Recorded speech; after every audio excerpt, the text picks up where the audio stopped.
All right, let's get right into it. We're going to look at this really ancient text, Psalm 1, but not as a sermon, not at all. Think of it more like a metaphorical map for life, a guide that's all about the huge choices we all have to make. And boom, right out of the gate, it hits you with this huge question. See, this text, it paints life as a journey with two totally different paths. And the big idea here is that it's not really about where you start, but which way you decide to walk. So, where does a journey like this even begin? Well, and this is what's really interesting. The first step isn't something you do. It's something you don't do. It all starts with what you decide to turn your back on. And you know, what's so powerful about that idea is how it frames everything.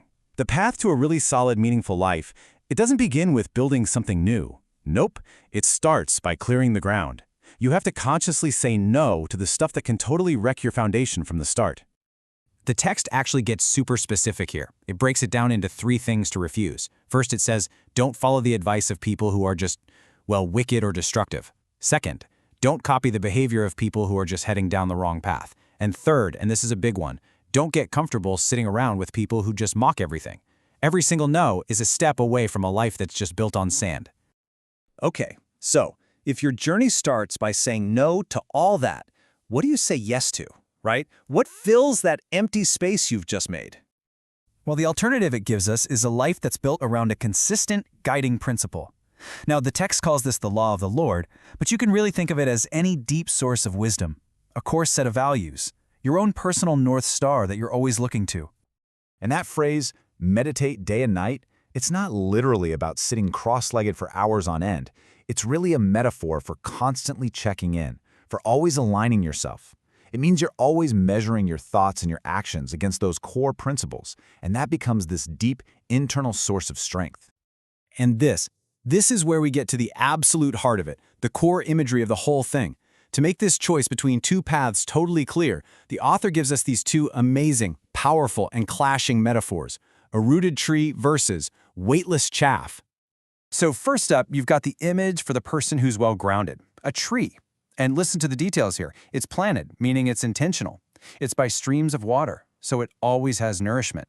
And what's the result? Well, it produces fruit. It's resilient. Its leaves never wither. It's stable. It has a purpose. And then, the contrast just couldn't be more extreme. The ungrounded person, they're like chaff. You know, that useless feather-light husk that's left after you harvest grain? It's got no roots, no weight, no direction of its own. It is completely, 100% at the mercy of whatever way the wind is blowing. So when you put them side by side, the choice is just so vivid. On one hand, you have stability, roots, life, purpose. On the other, instability, randomness, just being scattered to the winds. The question it's really asking is, are you the tree or are you the chaff?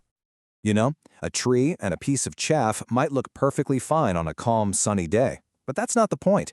The text argues that these two ways of life lead to wildly different places when things get tough, when they face what it calls a judgment, or really any kind of test.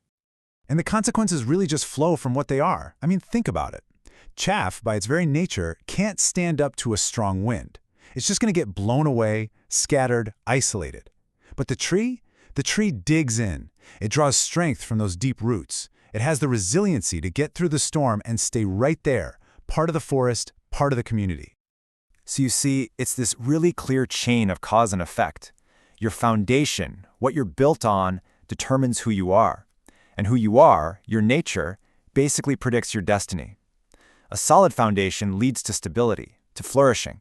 But a shallow one, it just inevitably leads to being scattered and broken apart. And that brings us to the end of this map. The text gives us its final, bottom-line statement. It sums up the ultimate fate of each path, and it doesn't pull any punches. And what's so fascinating about this final verdict is the distinction it makes. It's not really about ticking off a list of good deeds versus bad deeds. It's about which path, which entire way of living is actually sustainable, which one leads to a solid place. And this is the final word on it. The path of the righteous, the path of the tree is washed over, it's sustained.